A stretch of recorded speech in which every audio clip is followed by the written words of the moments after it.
Join us and our friends as we fall down the rabbit hole of security wonder. If you're ready to see how deep it goes, you've found the right place. Pour your tea. You're not late for office hours. And now, our Red Queen, Tarah Wheeler.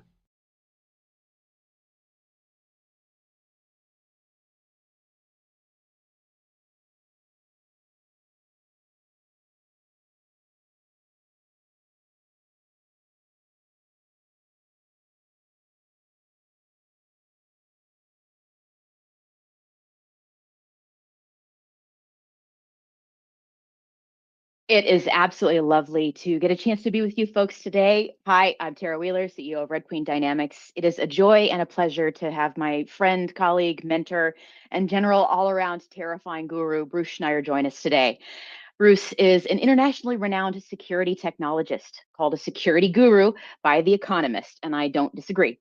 He is the author of over 12 books, including his latest, A Hacker's Mind, as well as hundreds of articles, essays, and academic papers, at least a couple of which I think you and I have written together.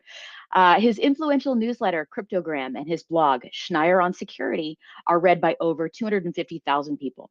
He has testified before Congress, is a frequent guest on television and radio, has served on several government committees, and is regularly quoted in the press. Schneier is a fellow at the Berkman Klein Center for Internet and Society at Harvard University, a lecturer in public policy at the Harvard Kennedy School, a board member of the Electronic Frontier Foundation and Access Now, and an advisory board member of the Electronic Privacy Information Center and verifiedvoting.org. He is the chief of security architecture at Inrupt.inc. And what I will tell you right now is he's also on our advisory board at Red Queen Dynamics, which is the only reason, besides possible behind the scene bribes, I won't share with you all, that I got a chance to have Bruce here with us today. Bruce, thank you so much for joining us. It's a joy and a pleasure. No, thanks for having me. This is going to be fun. It's going to be fun. You know, we're having this conversation, and one of the things that gets me up in the morning is the fact that I see people all the time, sort of the smaller half of American businesses having trouble getting technology to do the things that they want it to do. And, we had a little bit of that ourselves. I feel like it gives us some degree of empathy when we can't make computers talk to each other. I mean, we haven't been working on this problem 50, 60 years or anything, have we? Right. And it's, I actually almost sometimes wonder how regular people use their computers. They all work until they don't. Last week, my semicolon stopped working. So it wasn't the key. Sorry, it was the colon. The semicolon was working fine. The colon didn't work. And you type into Google, my colon doesn't work. And there's actually a page on Microsoft for this exact problem. And the solution is super complicated, where can't I just get a new computer? And that's kind of a wacky, what the hell? I completely and totally agree. At this point, I'm startled that we don't have those problems solved. And at the same time, I'll tell you, one of the hardest things I think of in computing, we'll get to, of course, answering questions from our wonderful and amazing people who are aboard, taking a look from MSPs, from small businesses in a second. I want to complain for a minute.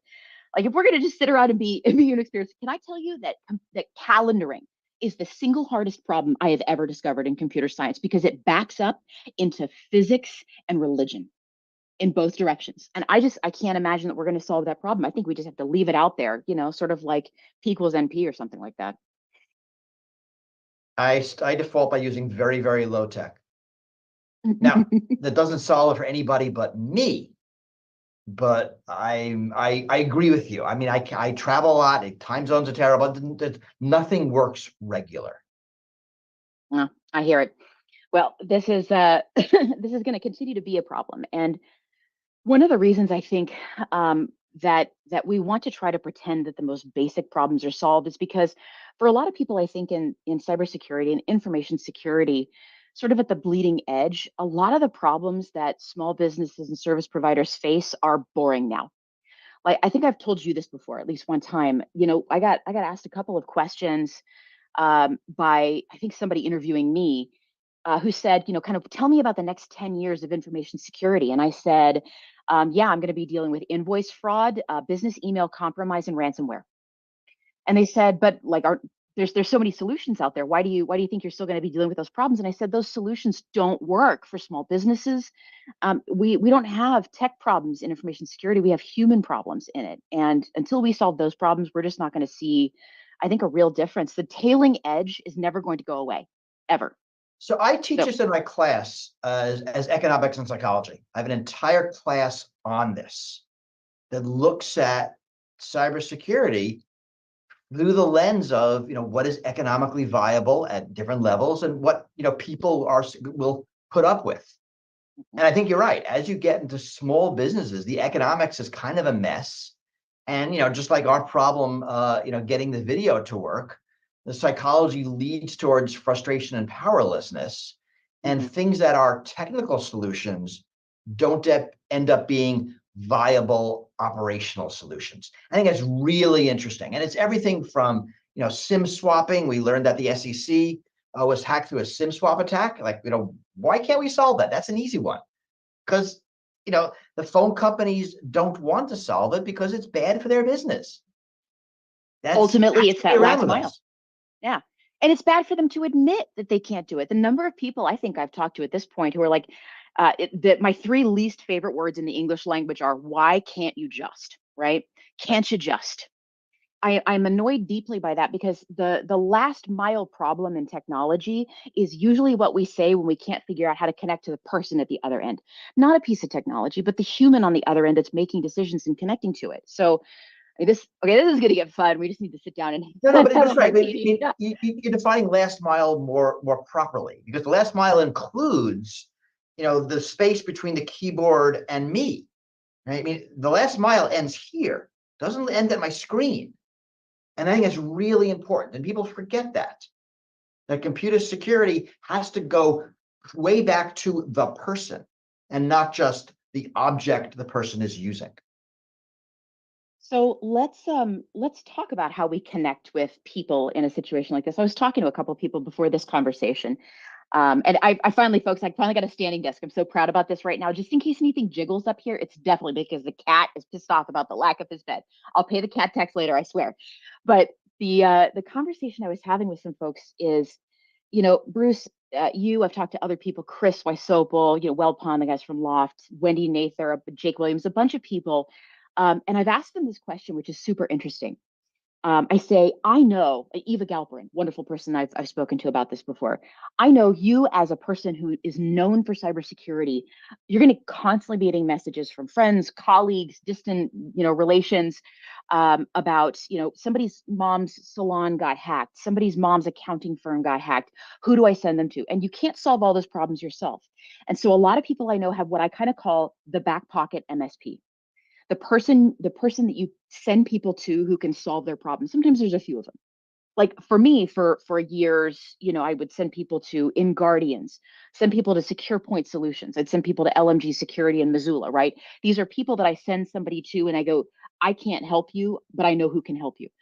If you think about these folks, you could shout out whoever you would normally call friends and relations. If you want to throw a name out, you're more than welcome to. But what does it mean that we all have to have a service provider, even those of us who get just, are kind of at the edge of cybersecurity? Do you have MSPs like that? I don't. I mean, I have some. I'll get a lot of activists. So the cybersecurity helpline run by Access Now, I'll shunt sort of anybody who is, doing that sort of work in a country where they are potentially targeted. I've sent people to Eva if she's the right person for the task. In general, not since the Geek Squad was good did we really have a good personalized person-to-person IT tech support ad hoc. There isn't such a thing.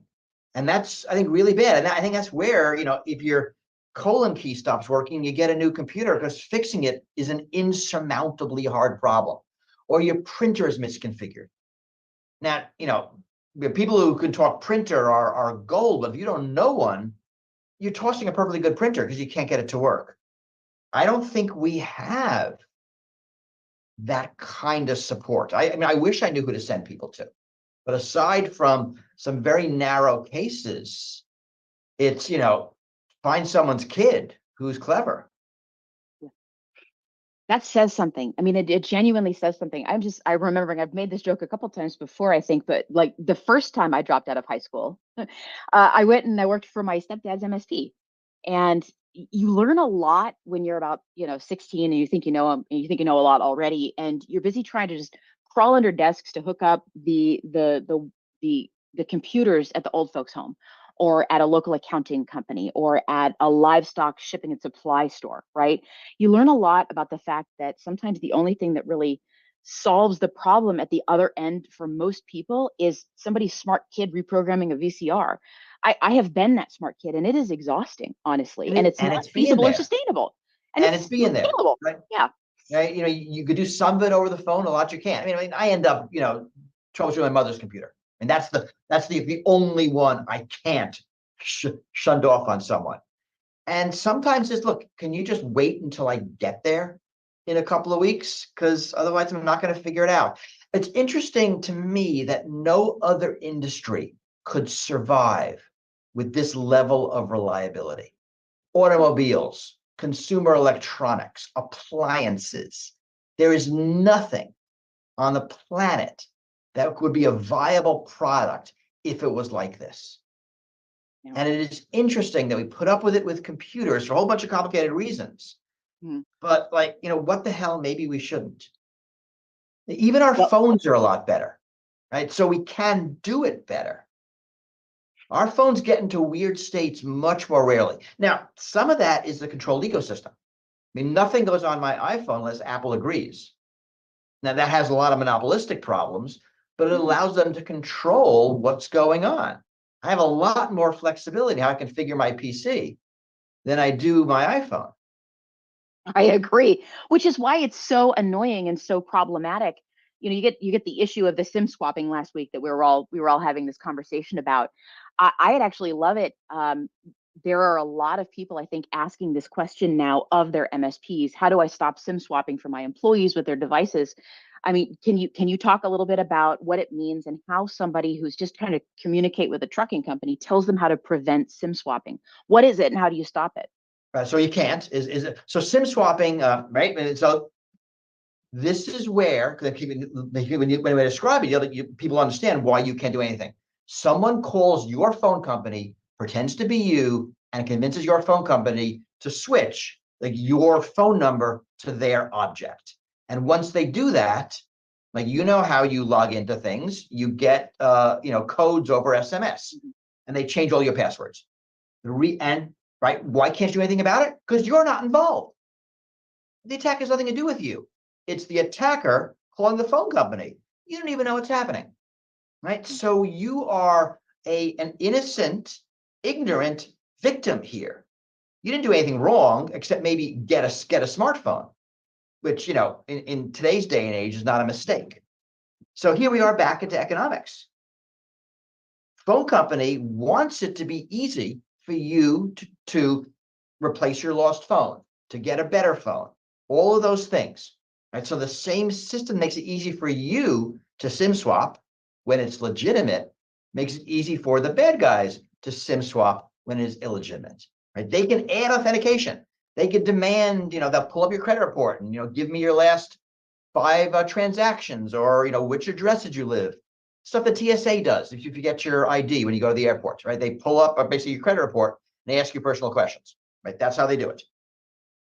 Is that AT&T can really do how? that too. That's amazing. Yeah. Yeah, but they choose not to because it would slow down the process of people replacing their devices, which happens way more often than fraud. So now I'm going to make this up. Their costs for personnel to handle these live phone calls goes up by 20%, and they're better off dealing with the fraud because the problem isn't theirs. Right? There's a SIM swap attack, and AT&T isn't in the hot water. The SEC is. So here we are. Right? The economics don't line up. You want the entity who can solve the problem to be liable for the problem. And in SIM swapping, phone company can solve it. Individuals can't. Phone company doesn't care. Individuals do. That's a recipe for the problem never gets solved. Absolutely. Does it land with the SEC? Does it land with the FCC, the FTC? Like, who do we go and yell at this about? And I have no idea. there's a reason for this question. Right. I'm in a building of people who know that answer, and I'm not that person, right? I am at a public policy school.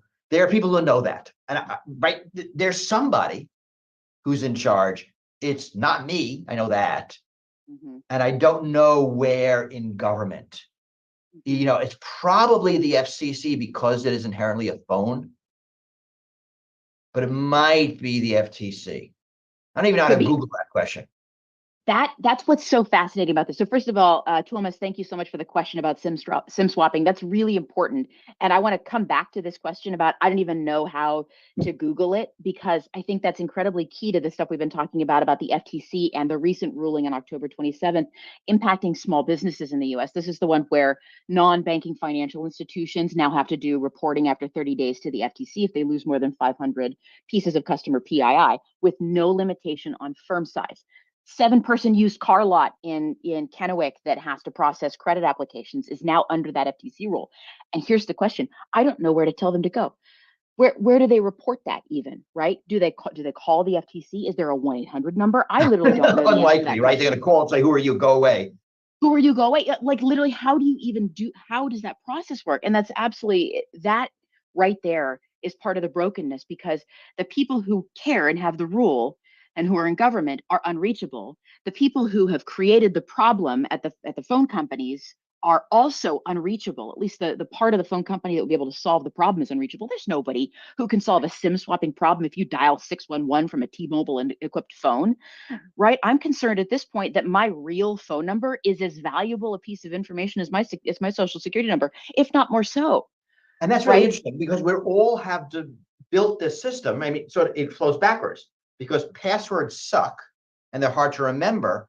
A lot of us have set up this backup system where instead of remembering a password, we click on the, send me an SMS, and you get a code and you log in that way. I mean, that is our default system. And that actually works pretty well, because this object is a secure object. It's on my person. It's protected. Works great until it doesn't, right? Until it fails. So we have defaulted to security of this object is now the security of my Gmail and my banking system, sort of all of those systems that rely on it, every account. Now we have a bad single point of failure, and there's lots of attacks. I mean, not just SIM swapping. We read about people being snatched out of people's hands. Absolutely. And I mean, this is the system that Apple is trying to build a defense against. So the attack is that we are meeting each other. Okay, we are strangers. We meet in a bar. Something happens. I pull out my phone. You watch me type my PIN. You memorize it. Now you grab it and run. You get a block away, and you first thing you do is change the PIN. So you lock me out. You change the Apple password. You lock me out. Then you start locking me out of all my Facebook, all my accounts. Right. And then, once you do that, it'll take me days to recover if I can. You've got a lot of room for fraud. Right? Yeah. And as a person who has experienced that with multiple blue check accounts on Facebook, Instagram, Twitter, a bunch of other places, linked, everything like that, I have got probably one of the most privileged forms of access to people in social media. And when I have lost each and every one of those accounts at some point or another, it took me months to get my own personal Facebook page back. It took me weeks to get my Twitter back. Right? Like that was when Twitter was responsive to customers. Yeah, and this is when I know who to call inside the company with like a VP title trying to get this happening. So Apple's solution is clever for people. Right. Yeah. Apple's solution is clever. They've now have a system. It's in the next operating system. It's optional. It's not on by default. That if you are changing these passwords at a location that isn't your normal location, so the phone learns kind of where you live, where you work. So if you are somewhere else, it is harder, right? There are delays. There's extra authentication. That's actually really clever. So if someone steals your object and runs down the street, they can't do it. Now, AT&T could do this. They could say, look, if we want to swap a SIM, you got to be at home. You got to be at work, right? They could do the exact same thing. I love that as an answer. So if that's not solvable, if that's not solvable for small businesses, let me ask you this question. I'm going to summarize something that Pete Jarvis in our chat has just asked, which is, clearly attackers are advantaged over defenders in a situation very much like this one. So I guess the question is, in the SIM swapping war, how does a small business deal with this arms race? It's a really Is there an hard answer? question, right? Because it's not a fair fight. It's but even sort of at any level, right? Like the Russian government versus an election official in the middle of Ohio is not a fair fight. A Right. small business, someone who is not a computer person, even a little bit, against a hacker, a cyber criminal, is not a fair fight. Right? In a sense, you can't deal with it. You deal with it by outsourcing, right? You deal with your email security by giving it to Google, by giving it to Apple, by giving it to Microsoft. You deal with your infrastructure by giving it to somebody. The solution we have, the best solution we have for any of these small businesses, individuals, NGOs, organizations, is to completely and totally outsource, which is not a bad solution, but it's what we got. And yet at the other end of that comes kind of that like single human being with a desire to fix problems. I'm thinking about another question that was up in chat. It's from Jose, and this is a great point, which is, I got into IT, and I think you did too. I got into technology by going, that looks cool. I wonder what happens when I poke it, right? And so I guess the question is, if somebody who is smart and capable wants to get into this and wants to learn how to solve these problems, it's not just going to be, well, outsource everything to Google. What advice would you give somebody who's the one person inside a 6-person, service provider who, deals with companies that don't even have endpoints? What's the advice you give one curious person for where to start on this problem? So I think you start anywhere. I get flavors of this question a lot, and it's an it's a maximizer question. Like, what is my optimal path through this maze? I'm interested, I'm excited. What's the path? And the path is do what's ever in front of you that's cool. There's many ways through tech, through security. There are many places to end up. And what your best way is going to be the way that is the most exciting to you. So rather than ask me what the optimal path is, choose a random path that excites you. You'll do better, you'll have more fun, and it'll be just as good as whatever I tell you.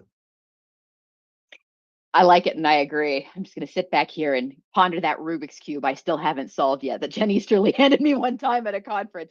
It doesn't matter what that path is, just whatever you like that Did you gets see you the up in the news morning. like a few days ago that Jen was swatted?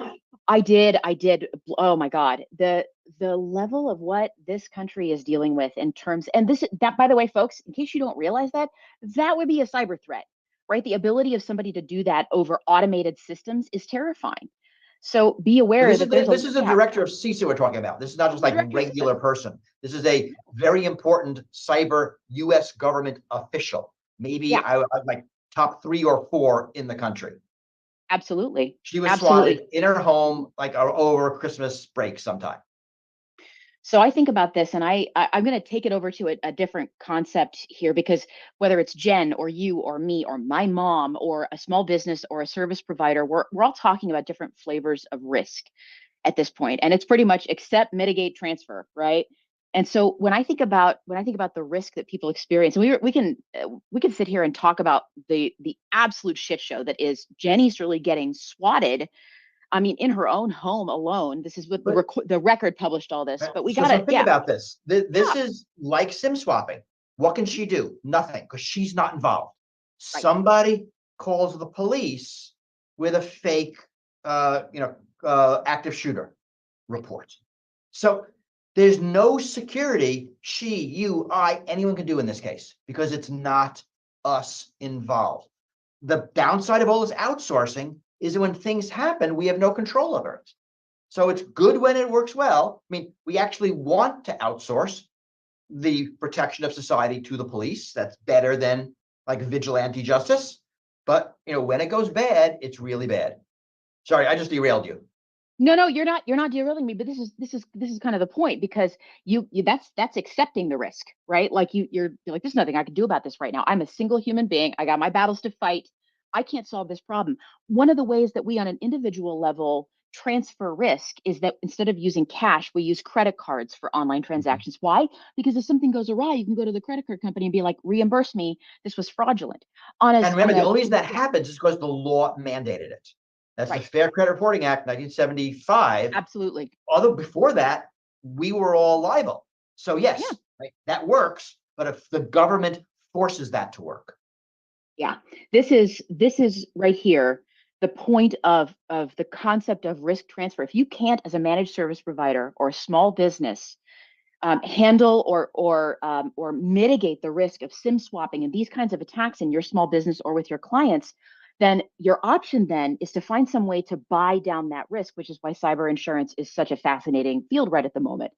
Because right now, cyber insurance is a place where people, small businesses, MSPs are going to try to transfer their risk away, but cyber insurers are having a terrible time bucketing risk right now it's really because bad. so Yeah. much of it is systemic. Exactly. So if you were going to tell, for instance, an MSP or small business, anybody, and the reason I keep phrasing it this way is I'm uninterested in what Google has to do to mitigate their risk.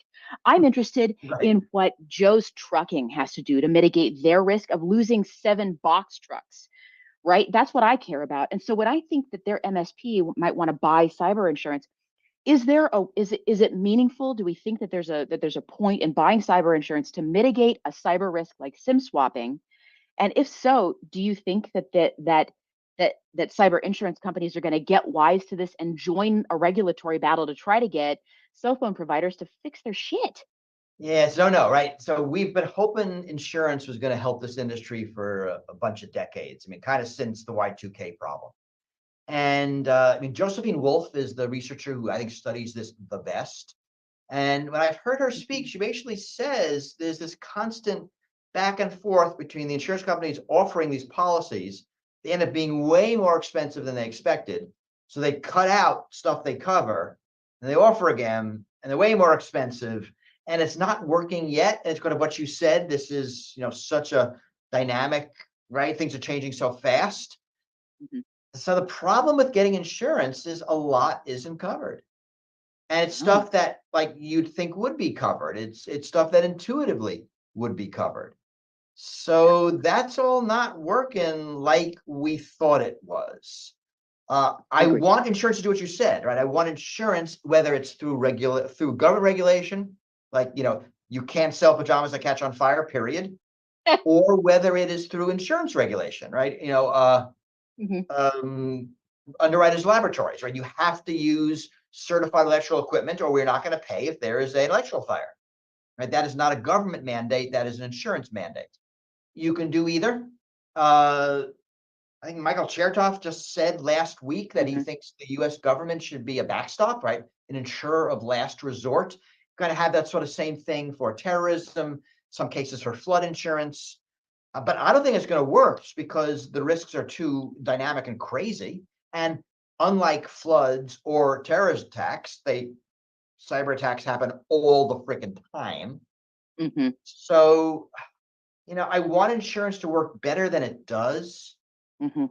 but it doesn't work as well as even those of us who know how it works think it does. So I'll get a call back to the fact that I was lucky enough to be one of your alpha readers for the Hacker's Mind, and I want to just Oh, call no, it hold part. on. So, Yeah, throw it out there. uh, Throw it out there. Yeah, it's killer. Yeah, I have my own book behind me, Bruce. I've written it like a solid 4% of the number of books you've written. It's fine. Okay, so here's the this thing is that I not a recall from that. competition. It is absolutely when is it not a competition? Okay, so I love you, but it's always a competition. Yeah, here's the thing. I remember thinking to myself that one of the questions I often get asked is, "What is a hacker? How do we think?" And I think to myself, I have loved and reused your definition a couple of times, along with some other thoughts that I have about what it constitutes and who gets created as a hacker as opposed to who gets born as one. And I think I loved your definition that hacking is stressing a system by using the way it's intended to work, using the rules against it, not breaking it, but stressing it or attempting to use the rules in unexpected ways to find out where that system has unprepared for flaws. Now, Carlos, thanks, Carlos, for the question. Also, how you doing? It's wonderful to see you. Says the threat is using the vulnerabilities in our system against us. Swatting is exploiting how the 911 system is intended to be used, right? They're supposed to respond. Everybody's supposed to be doing what they're doing. We like the fact that it's working the way that it's working. We've just found that the rules can work in antisocial ways if we use too much of them. So I love that. I love that point. Do you think, would you update that? Would you expand on that? How do you think that computer criminals, because hacking is a survival trait, computer criminals would think about this? How do you think they think about swatting Jen Easterly and people that don't deserve it, friends that go unnamed, those of us who've been victimized by this, and certainly the people who end up experiencing far more severe consequences are often people of color or less privileged people in our society. How do we mitigate any part of that injustice and the system being used against them? So it's laws. I mean, the sort of difference between whether you are rules oriented or outcomes oriented. So, I mean, tax loopholes, I think, are a good example. That I mean, tax loophole is, you found a loophole in the rules. You're following the rules, but you're doing something wholly unintended, right? You're breaking the spirit of the rules, following the letter of the rules. Now, there are some of us who are literalists who say, look, you found a hole in the rules. Good for you, right? The rules were badly written, and that's true for tax loopholes, for SIM swapping, for swatting. And those who say, well, no, like the outcome was bad. Yeah, you followed the rules, but we're going to take a less literal interpretation and declare what you did wrong illegal. Now, sometimes we put that in the rules. For calling 911, it actually is a crime to fraudulently call 911, right? So it is a hack of the technical system that you can physically do it, but not a hack of the legal system. It is already illegal, right? Card counting, right? Is it kind of amazes me that Las Vegas convinced the world that in blackjack, strategy equals cheating, right? But you're not breaking the rules. I'm just following the rules better than you are, and actually paying attention more than you want me to. So, right? Yeah. So they, what Vegas does, they really can't pass a rule outlawing strategy, but they use another rule they have, which is they can deny service to anybody they want for any reason. So it is. I know hacking has a sort of a legal a taint of criminal, but it is getting by. And if you go into go through history, go through some more totalitarian regimes, hacking is a way to survive. Especially if the rules are unjust, figuring out ways around the rules are our survival mechanism. But yeah, I had quite a time. Yeah, I had quite a time explaining this to my 16-year-old nephew. And when it's okay to break the rules, because it is something where understanding where the difference between something that is legal and something that is ethical or moral, right, or as part of human rights, where those two things conflict, right? And we can see international action. I'm certainly thinking of the nation state exclusion clause in cyber insurance contracts, where we can see something that insurers or people around the world are just accept it is okay to exclude from an insurance policy that might shock people who are at a state and local level, right? I'm thinking of Leona Brunskill's question here. By the way, hi Leona, it's wonderful to see you again. In the UK, cyber insurers don't cover nation state attacks. And that's now being written. That's the Lloyd's of London update. Right, yeah, to the and that's policies. pretty common because there's some really, but then there are ones that are sort of on the edge. I mean, I think Maersk, I think was the case that decided that, because it was like a couple of $1 billion in an insurance claim. Now, actually, wait, I get to actually you. It wasn't decided, and the reason why is they came to a silent NDA settlement. Oh, that sucks. That's They even punted. worse. They punted That's like a even week worse, and a half right? ago. Yeah. Mm-hmm. So there are a lot of attacks that are a gray area. So, right now we just like learned a few days ago, kind of a weird attack against Microsoft, which has been linked to Russia, been linked to the same military organization that was the SolarWinds attack.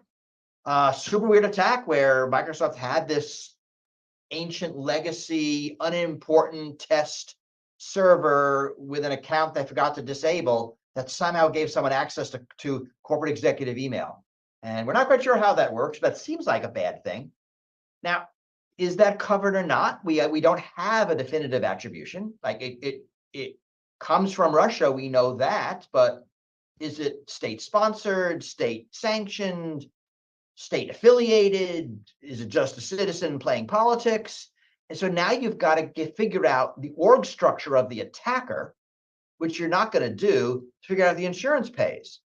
That's not going to work. I mean, that's not going to work long term. No, it doesn't work long term. And more than that, I think it's something that people have often felt themselves to be insulated at a state and local level. But I've got some bad news for you. If you go take a look at the regular old fire and flood insurance, the regular old business insurance for your company, and you run a 20-person logistics firm out of South Seattle, I have some very bad news for you about acts of war exclusions.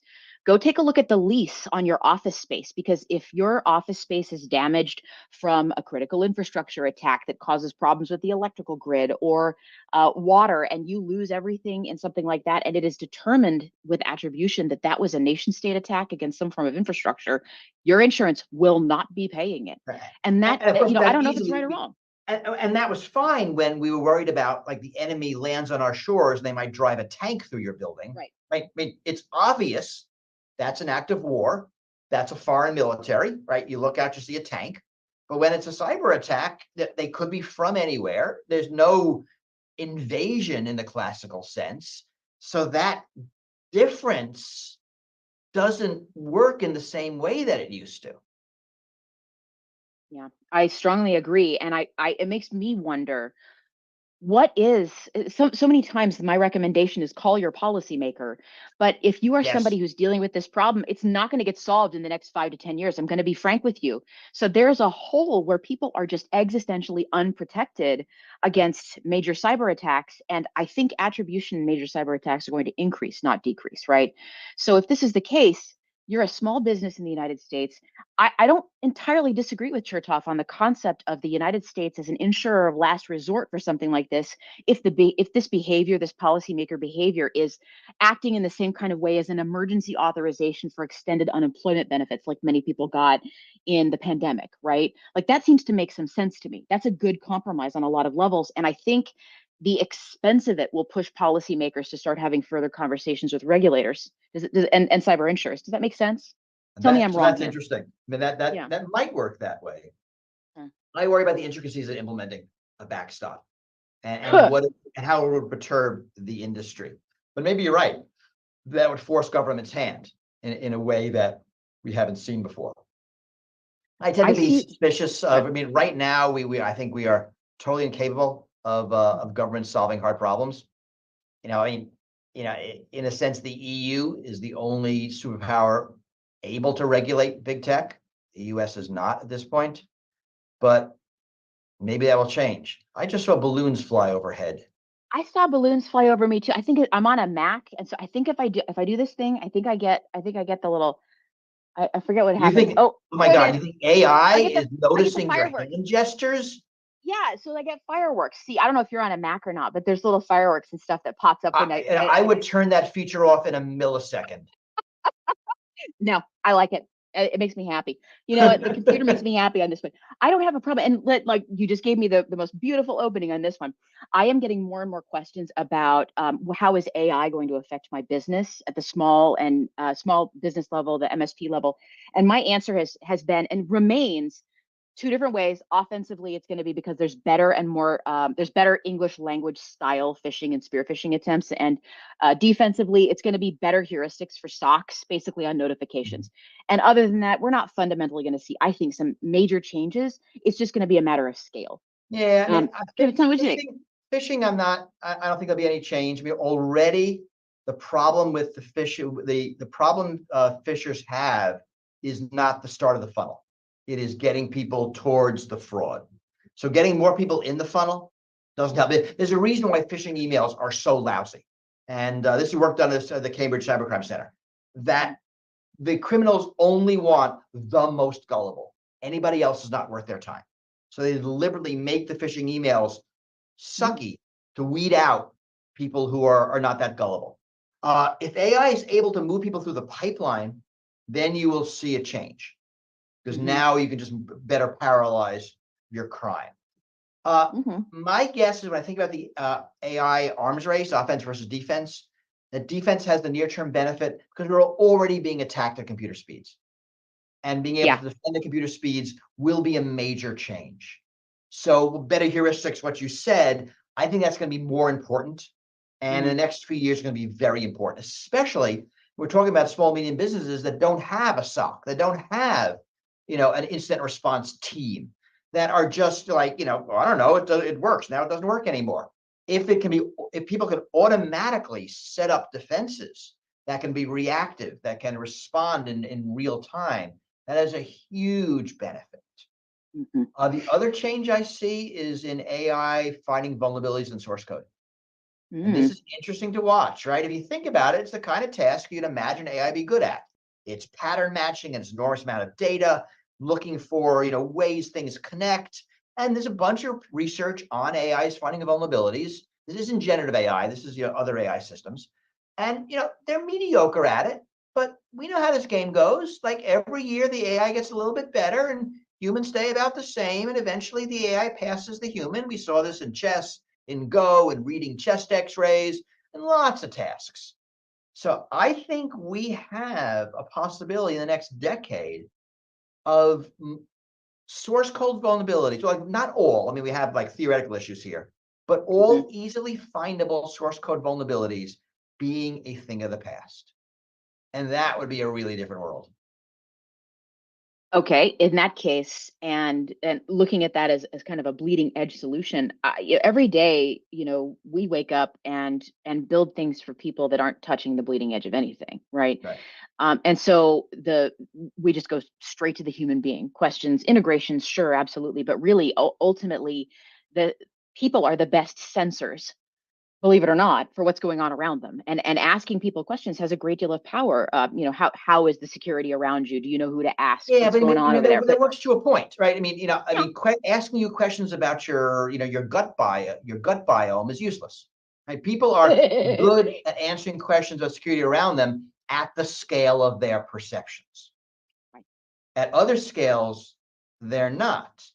I mean, when I think about automatic vulnerability finding, like it's integrated as a compiler. Like it happens automatically. Like everybody will get this capability. I mean, right now, AI is writing code.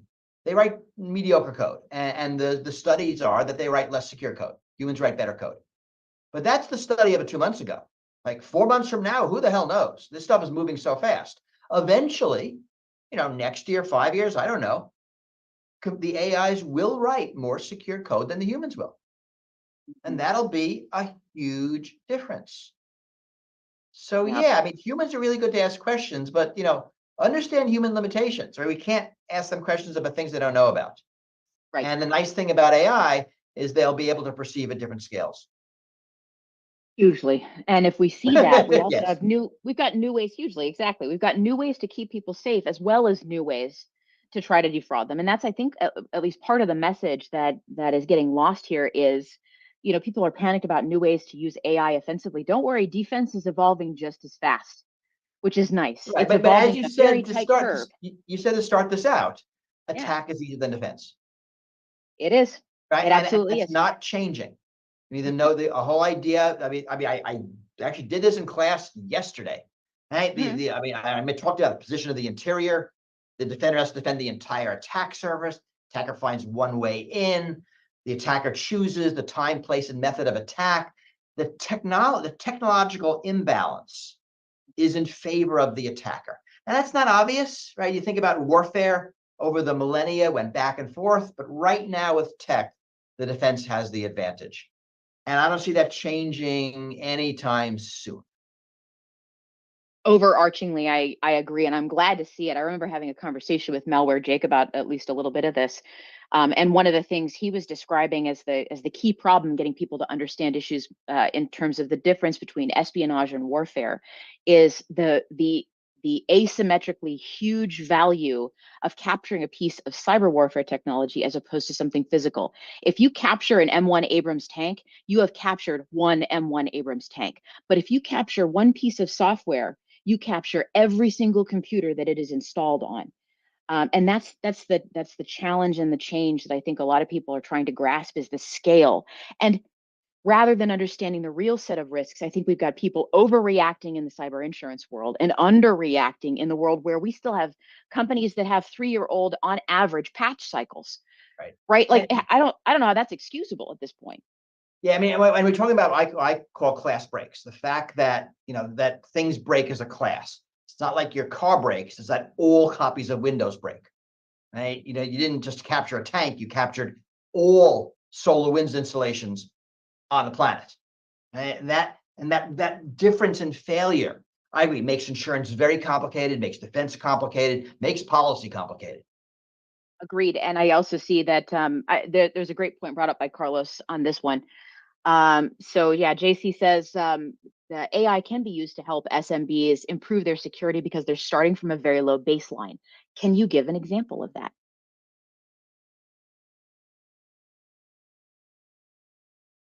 Ask me that again. You hear it again. Can you give an example of how, because SMBs are starting from such a low baseline of security to begin with, what's a good kind of gimme answer about how AI can be used to improve SMB security? So because I got Low lost. level. I'm going to say general.